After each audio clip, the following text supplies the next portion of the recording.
All right, wonderful. Well, it's 1:02, so I think we are ready to get started. And I hope everyone has had a chance to have their lunch, dinner, wherever they are joining us in the world. I know we've got a global audience today across multiple time zones, so we really appreciate everyone joining us right now. Yeah, depending on where you are in the world, thanks so much for joining us and welcome to our Women in DevOps webinar in collaboration with the fantastic team. Everyone here is from Slalom Build. You can expect an hour or about 45 minutes to 50 minutes of panel discussion, and then we will have a live Q&A at the end of the hour as well for those who wish to participate. My name is Sabrina Battiston. I'll be the host and chair for this webinar. I'm co-founder and ambassador for Women in DevOps here in the US. For anyone who doesn't know about Women in DevOps, we're a community platform. Our aim is to help close the DevOps gender gap and inspire the future leaders of the DevOps movement. Our community has evolved into a worldwide initiative, of course, bringing across folks from many different time zones and countries, and empowering individuals in both the DevOps and the broader tech industry. So today we'll be talking about a topic that you don't have to be practicing DevOps or work within the DevOps space. You can absolutely get a lot from this conversation here on sponsorship and mentorship, which is really exciting. And then we also want to make sure that the discussion is as engaging as possible as well. If you have any questions from the audience for a panel throughout the webinar, like I said, at the end, we will be doing a Q&A. So feel free to ask them in the side panel and we will get to them at the end. And then lastly, before we officially jump into the conversation, please note that this is being recorded and will be uploaded to our Women in DevOps YouTube channel. And then if you go to our YouTube channel, you can access this afterwards. You can access our upcoming webinars and podcasts as well. So without any further ado, I want to introduce our fantastic panel. I'm so excited for them. They're four incredibly unique and accomplished leaders and practitioners in the tech space. So we will go in order of my screen here, and perhaps Renata, you can kick off by introducing yourself and telling us your most recent emoji as well. So we've got a little bit of an icebreaker there. Sure. Hi, Sabrina. Thanks so much for hosting this. I am Renata Roche. I'm a principal for platform engineering here at Slalom Build. I have been at Slalom since 2019, late 2019. It's a place I really love to work. It makes me happy to wake up in the morning and do all the things that I'm really passionate about. And my favorite emoji, it really depends on whether it's on iOS or on Slack. So I'll say both. On iOS, I like the face melt emoji, okay? It encompasses a number of emotions, how I feel about things, and I have lots of mixed emotions about stuff in life.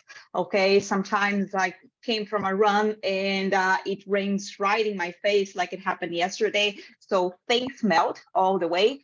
And on Slack, we have a number of different emojis, and I like the "this is fine dog." Okay, a number of people are familiar with this, is a very old meme, and it doesn't matter whether the world is on fire, things are crashing, and for me, this is always fine. Okay. Love that. Thanks, Renata. And then Kevin, you're next. Yeah, thanks for having me. Kevin McClelland. I'm a general manager in Slalom Build. I look after our platform engineering and data engineering organizations. On top of that, I sponsor our inclusion, diversity, and equity work across Slalom Build. So this is a topic that's incredibly relevant and something I'm super excited to talk about.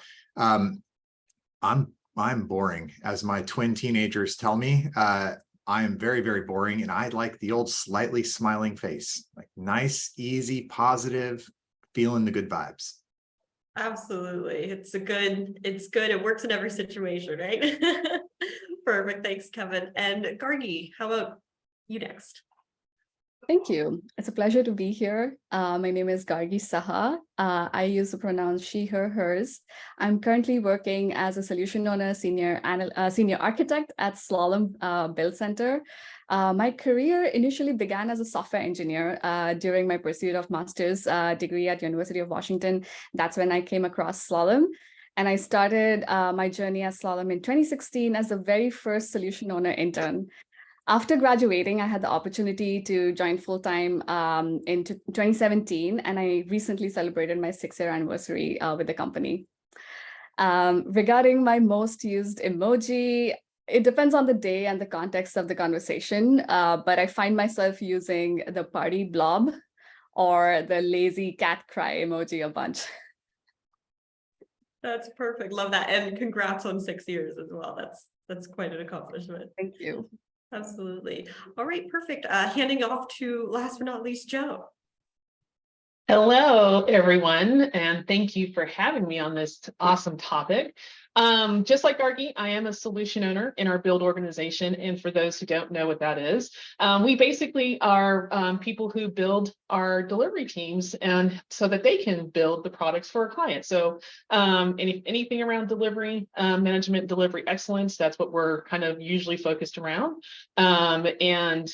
Been with Slalom for 12 years and met Gargi, as a matter of fact, when we first hired her after the internship. So that was the first time I ever met her. Didn't see her during the internship, but she's been wonderful ever since our first encounter. And we've been having a nice mentor-mentee relationship for most of these 5-6 years that she's been with us. My favorite emoji, I don't think I have a favorite one, but I was looking at my list. Apparently I use the build parrot a lot.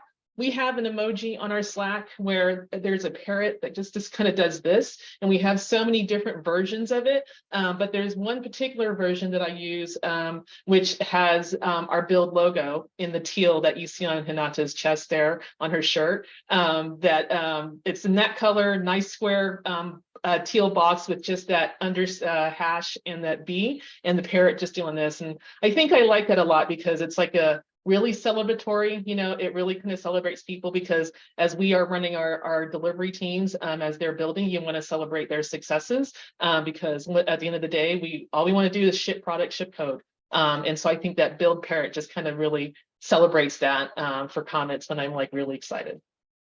Wonderful. Thanks, Joe. That's a good follow-up actions for women in DevOps to figure out how we get a parrot emoji going, because that's a great idea. But wonderful. Well, thank you all for introducing yourselves, and we're just going to jump into the panel discussion here. We've got a lot to discuss, and it's going to be really salient, so I'm excited.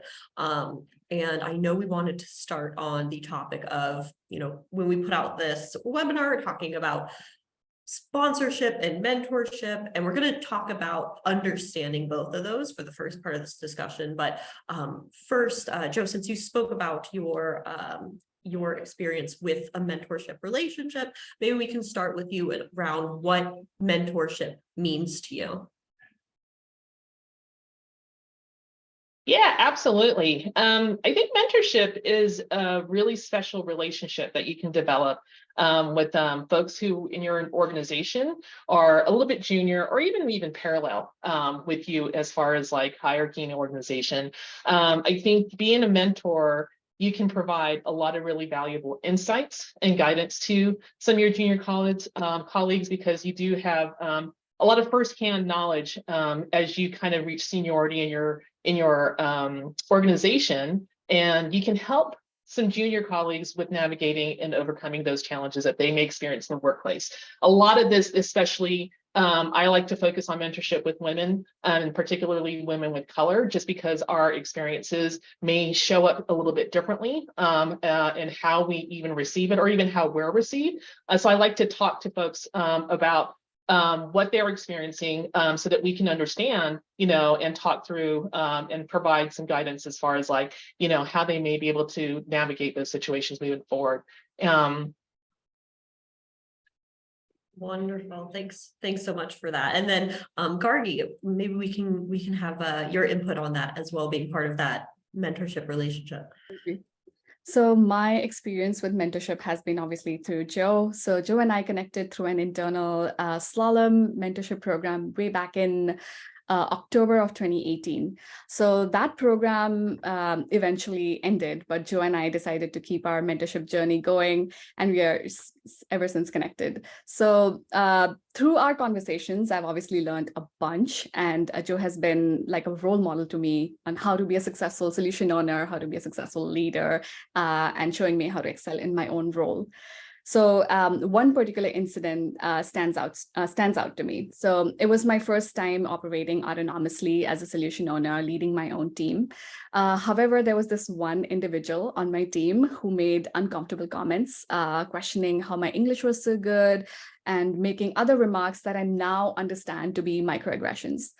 It was challenging for me to process those comments and those experiences happening at workplace. So when I brought it up to Joe, she truly listened to me. She created the safe space for me to share my experiences and understood my perspective. And what it made me feel was it made me feel heard and validated. She would not only that, she would provide guidance on how to navigate those situations, and also kept me accountable. So, and those suggestions came from a place of her own experience of being a woman and a woman of color working in tech. So those were really invaluable advice that I got from Joe. So in my experience, mentorship has not only been instrumental in shaping my own professional journey, but also in making me understand is how important it is to create inclusive and empowering teams, my own teams. Yeah.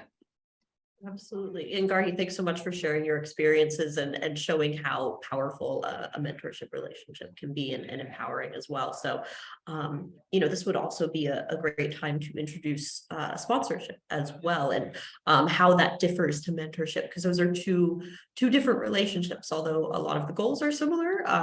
They look a bit different. So Renata, I will hand it over to you to explain the difference between sponsorship and mentorship.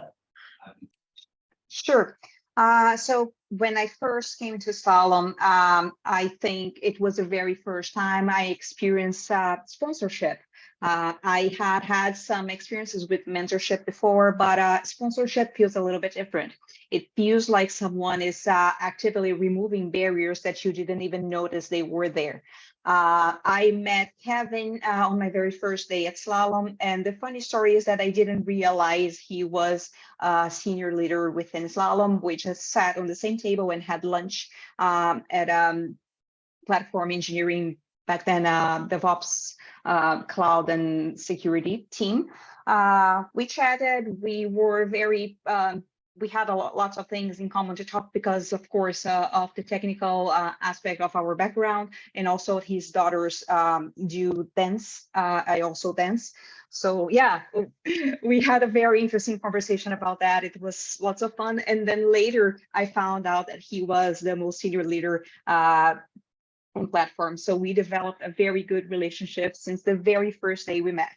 And I found myself having barriers that I encountered through all my career. I have been doing working in technology since 1997. The barriers were simply not there anymore, and it was much easier to work. With a mentor, it feels like someone is guiding you through the road, and with sponsorship, the barriers are removed. So it's like someone is walking you through the road, the mentor, and the sponsor is removing the blockers that you might encounter before you encounter them. So that's my experience working at Slalom with a sponsor.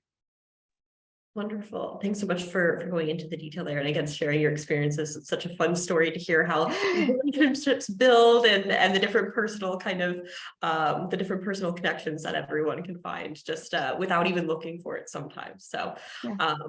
to I guess wrap up kind of this section around the difference between sponsorship and mentorship, we've done a little bit of research, and in the Harvard Business Review in 2021 acknowledged that sponsorship and mentorship are both important to have. We've already heard some personal experience, but I want to put this back to the entire panel around why you think that both sponsorship and mentorship are important. And I'll leave this open to whoever wants to answer it first. Sure. Oh, sorry, Sure. not that. Please, Joe. Yeah, it was supposed to be you. Sure. Yeah.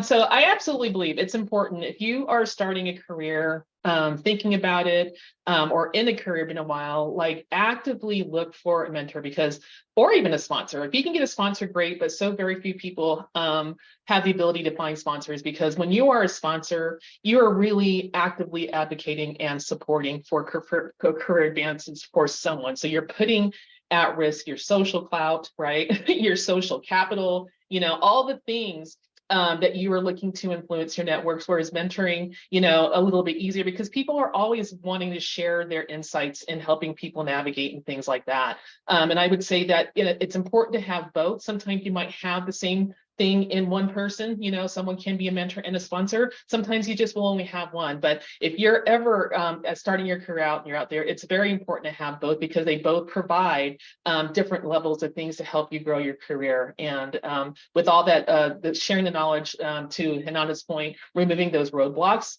if you have someone in your corner like that, it just makes things just go so much easier for you, I think, when you know that someone's there advocating for you at all times. Absolutely. Thanks, Joe. Renata, maybe do you want to go next? Sure. Sorry, let me just recollect my thoughts here. I just evolving that a little bit, the thoughts that I had before a little bit more.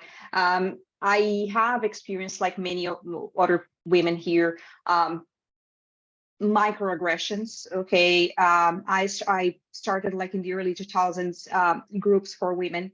I'm from Brazil, and early in the days, women in technology groups, they were seen more as like as something fun that women are doing, rather than something that was useful. We were just connecting together with similar interests because we wanted to do that.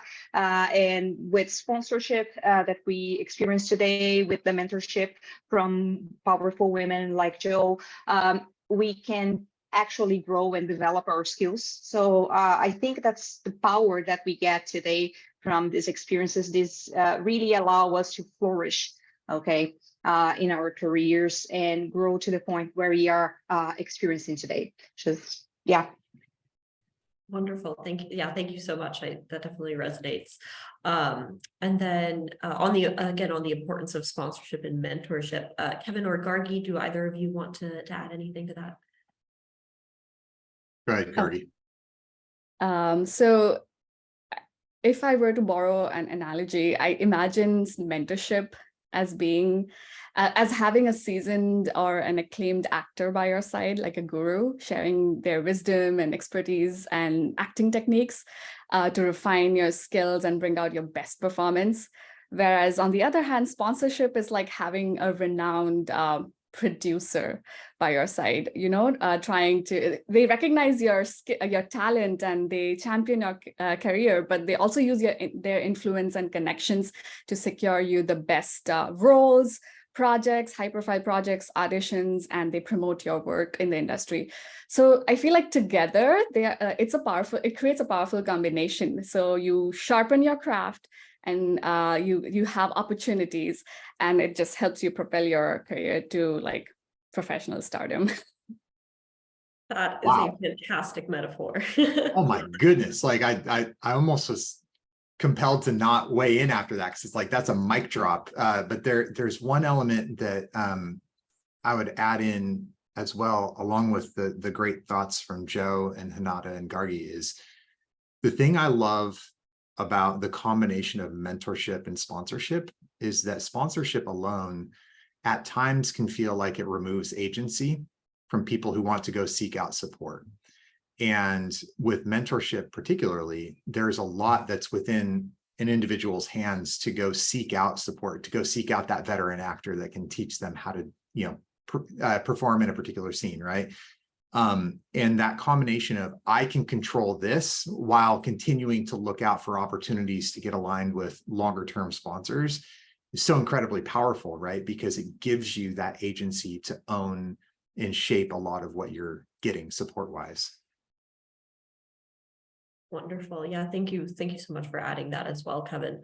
On that topic as well as acting as an advocate, we'll move on to the next question here. So a little bit more research Forbes highlighted in 2022 that greater inclusion is a key benefit to introducing sponsorship in the workplace. So Kevin, as a sponsor, how do you approach creating an equitable space for others? I'm sure our audience is this is going to be top of mind for them when thinking about how to implement this type of model. Yeah, absolutely. And I see some friends out in the audience, so good to see a lot of you out there. When I think about sponsorship and I think about creating an equitable space for others, there are a couple layers to it. The foundation for me begins with creating a safe place where you have room for everybody's voices. And that may sound like a cliche or a platitude, but in reality, it oftentimes is not a given, right? And so how do we think about techniques where we're actively inviting other perspectives, where we're giving space for people to raise their voice, where we are making it a baseline that everybody speaks? Renata has experienced this within my team, where there are times where we use a technique called council mode, where everybody gets a time to talk and nobody gets to ask questions or interrupt, right? Just as one move to make sure that everybody comes in. But it starts with creating that foundation where everybody's invited in, everybody has a seat at the table.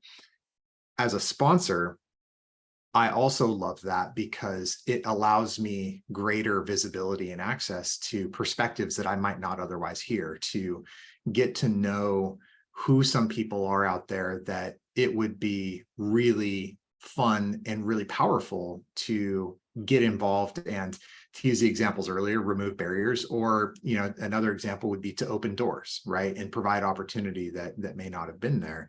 And when I think about being a sponsor, there are three elements that kind of build into allowing me to do that. Number one, I want anybody within my team to feel seen. I see you, I know you, I care, right? The second part is that I want them to feel supported. You have people who are looking out for you. You know that I have your back. You know that there are people here who are going to walk alongside you and give you that support, right? And then on the back of all of that, then I can sponsor, right? So I see them, I support them, and I sponsor them. And in sponsoring them, it can come through in everything from just putting a voice in the room of, hey, have we considered this individual for some interesting new ideas we're putting out there? Have we thought about their contributions when we're looking at promotions, right? And thinking about how we're giving development support for people who are looking for promotions. It may even, to tie in examples that we've been talking about here, it may even be actively thinking about mentorship partnerships where, hey, would it be interesting to connect this individual with somebody else who could be a powerful mentor that they may not even know about, right? But all of those things for me are ways that we go about creating that equitable space where you can then be even more effective as a mentor or a sponsor. Wonderful. And Kevin, thanks so much for those specific examples that we can all take back and utilize in order to create an equitable space. I really appreciate that. And then I want to stay on the topic of creating an equitable space and ask both Renata and Gargi how they learned and practiced to create these spaces for others. We all have different positions within organizations and come from different backgrounds, but Renata, maybe you can tell us a little bit more how you learned and created these spaces as well. Like I previously mentioned, I started in the early 2000s with groups for women in Brazil. It was a lot of trial and error. We didn't have any training. We just gathered together and was called Linux Chicks Brazil. If there's anyone who ever joined any of the Linux Chicks Brazil events, hi, and thank you so much for participating back then. It was fun. We made some mistakes. We had also a lot of great events. It was the very first time we did some talking. We participated in a lot of free and open source things, and that help build community and make women feel like they belong in that part of technology. Okay, women were told that they didn't belong in computers, they didn't know technology, that they were bad at math, and creating that safe space where they could do things, that they saw other women that looked like them, that did the same things. That was such a big thing for me and for others. And I'm still friends with these women who were part of these communities back then. One of my best friends, she doesn't live in Brazil anymore. She's in Germany. She works for Intel. Okay, and it's great that we connected back then, 23 years ago, and we are still friends because we built that community. So it matters. If you are questioning yourself, should I do this? Yes, you should. It will change the world. Absolutely. And thanks so much for speaking to the topic of community, the importance of community. Obviously, that's something we're super passionate about at Women in DevOps, and something that Yes. Bill has also fostered very well, very clearly. But Gargi, would love to get your perspective on this as well. Absolutely. So giving back the mentorship that I've received is super important to me. So I strongly believe in paying it forward, and how I do so is by providing guidance, support, and mentorship to those who can benefit from it.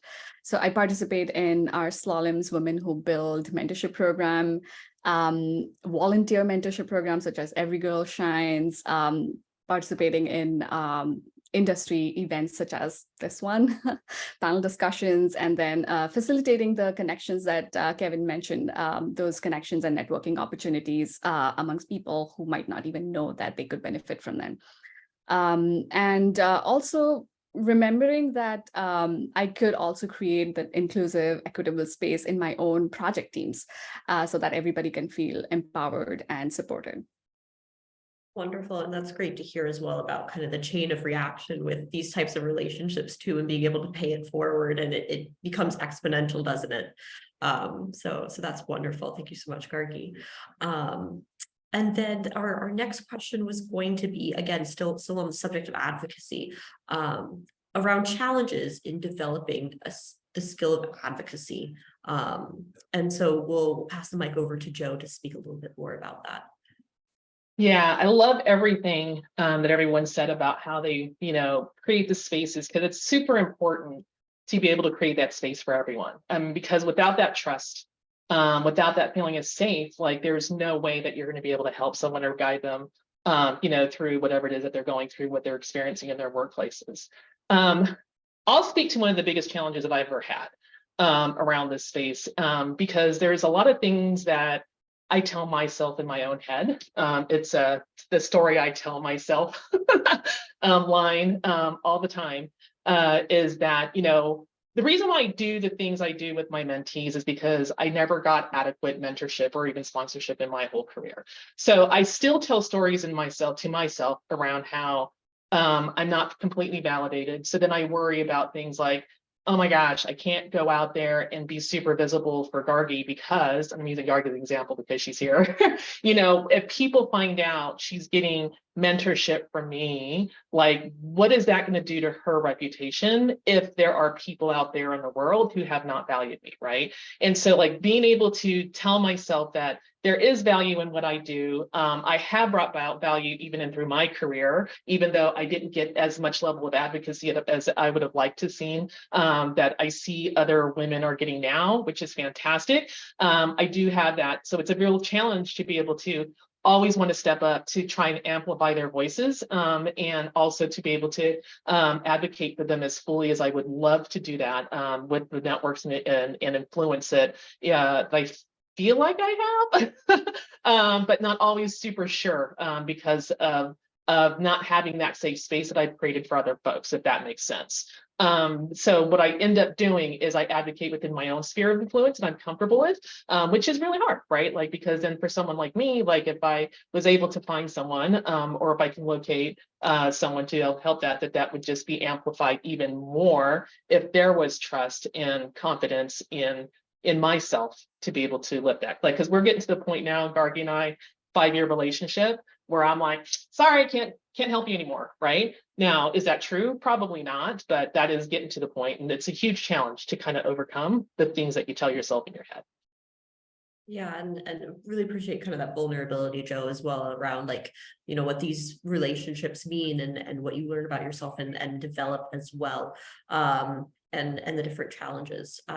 So that kind of wraps up our section around acting as an advocate quite nicely as well. So for those of us who have joined us just in the past few minutes, just as a quick overview of what we've talked about so far, we started with introducing our panelists and then understanding sponsorship versus mentorship, defining both of those terms, getting some really great, some personal anecdotes as well from, Joe and Gargi's mentorship relationship and Kevin and Renata's sponsorship relationship as well, how those differ. And then we just talked more about acting as an advocate. Joe just went over the challenges, and then Kevin went over how to create equitable spaces as well. And again, got some really good practical tips around bringing that into your team. So talked already about acting as an advocate. So then if we're all leaving this webinar and going back to our organizations, figuring out, you know, maybe I want a mentorship relationship, or I want to find a sponsor, I want to be a sponsor. We'd love to talk about some kind of actionable ways to gain advocacy and go and find those relationships, but also what those relationships should look like and feel like, and where do we start if we've never either been in an organization that has that, or we've never experienced that ourselves. So Renata, I'd love to start with you and learn from you what you would want to see in a sponsor from your perspective.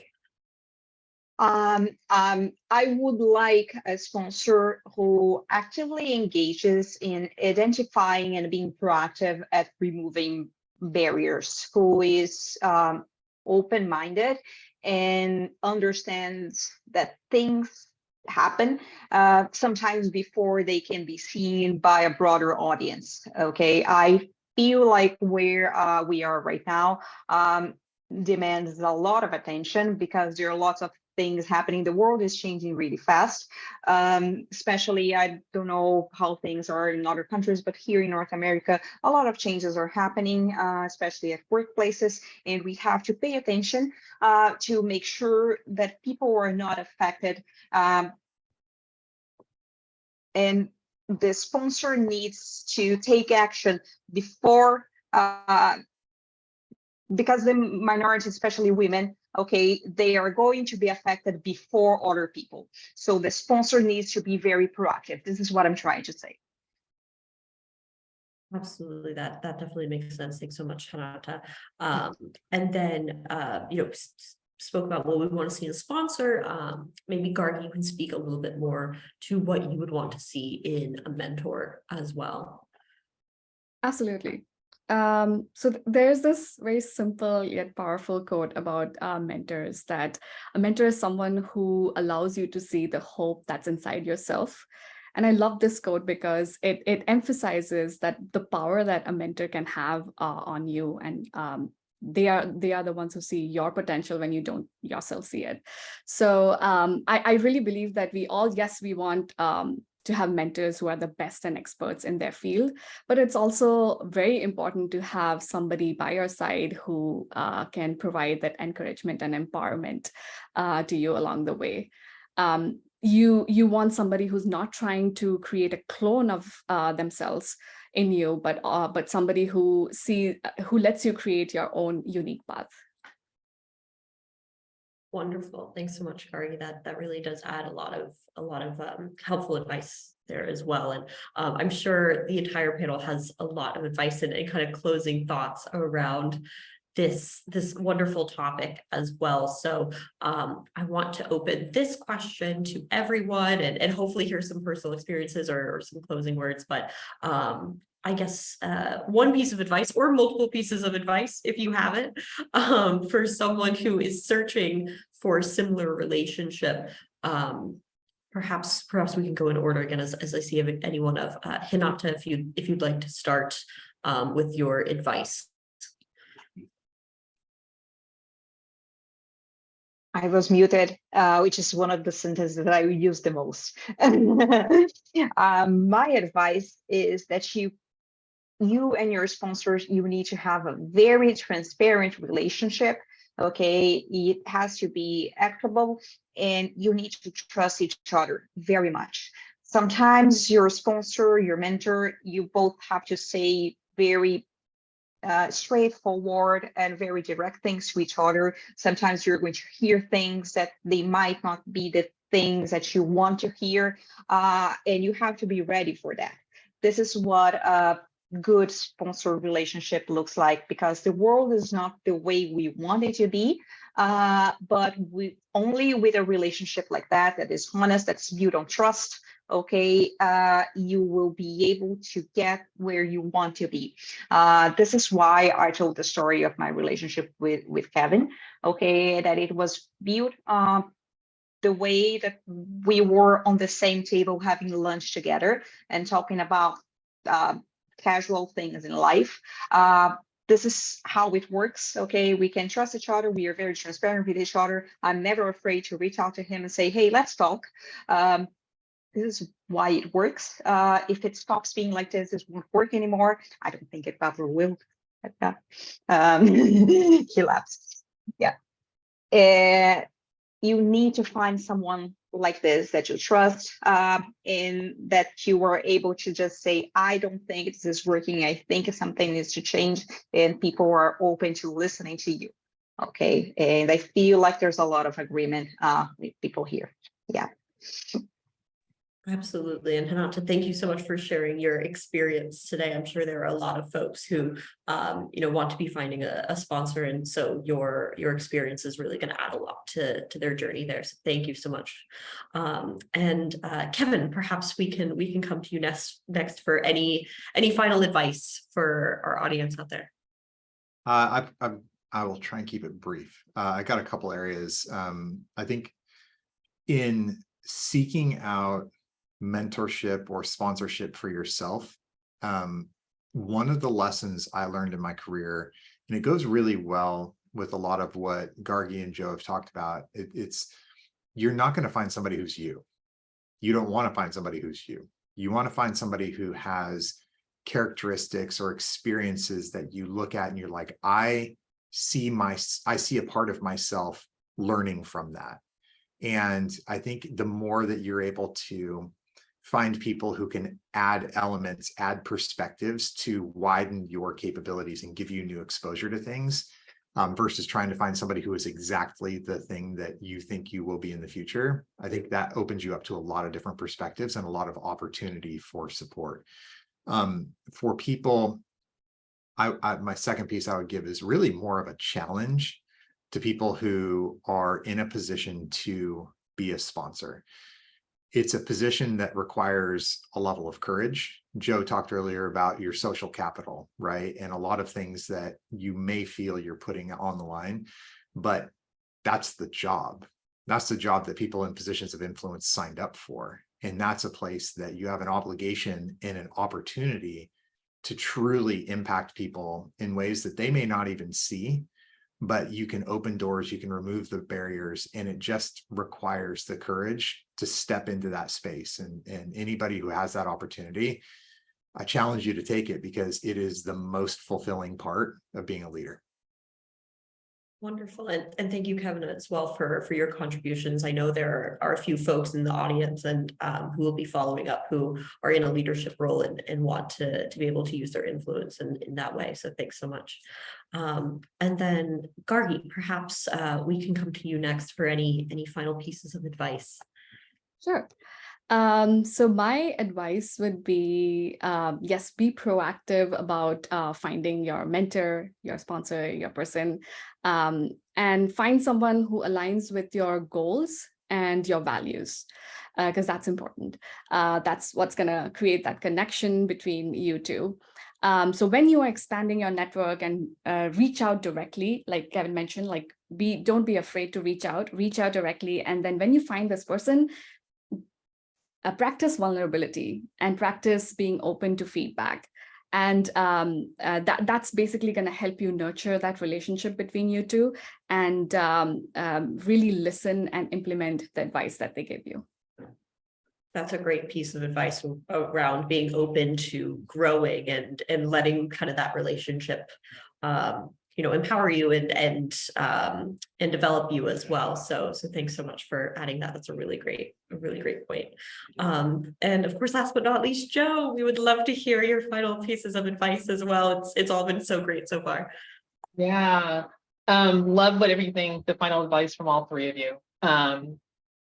Just to tack on, have a positive impact no matter where you are, no matter what level you are in your organization, and ways that you can do that is definitely for the people around you, making sure that you use whatever position and clout that you have to like really spread and amplify the voices of anybody that you want to mentor or wish can mentor you or whatever, but amplify those voices and the ideas that they have as well. Right, give them an opportunity to present their work to whoever. I know in my roles, I facilitate a lot of different types of meetings and groups, and I'm always asking people who I want to amplify voices to come speak to my group, kind of like this, right? Present this idea that you and I were talking about, and introduce them. So every one of us on this call have the ability to do that, right? So whether you're a mentor, mentee, a sponsor, sponsoree, or whatever, like we all have something that we in our positions where we can go ahead and amplify those voices of those around us. The other piece I want to leave you with is make sure that whatever sphere of influence that you do have, make sure that you're advocating, not only for yourself, but for other people as well, people that you value.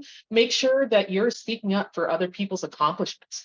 Make sure that you're recommending them for opportunities and that you are giving visibility on that. So that kind of goes along with the amplification, because sometimes it's just not enough to have a one-on-one relationship that you built that was meaningful, to be able to say, hey, I value your guidance, your mentorship or your sponsorship, but make sure that you're also actively advocating. I think that's one of the big pieces where people sometimes fall short on, because of the fears or whatever it is that they have around it, but actively advocate. And I think that, whether you're a mentee, mentor, anyone and everyone can do that to have a positive impact within their professional growth.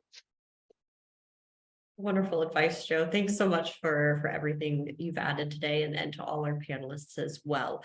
I'm looking that's the end of our questions that we have for each other that I have for the panel, but we still do have the Q&A box open. We haven't gotten anything in there quite yet, but what I'll do is do a quick kind of sign off around Women in DevOps and thank Build for their partnership. If anything comes up in the Q&A in the next minute or so, then we can come back to that. But while we're doing that, would love to thank all of our panelists here in Build. It's been a fantastic partnership that we've had together. We've gotten to do events and podcasts and tap into so many different teams and wonderful practitioners at Build. So thank you all so much across many different offices for being partners with Women in DevOps and showing your commitment to equity and inclusion in this community as well.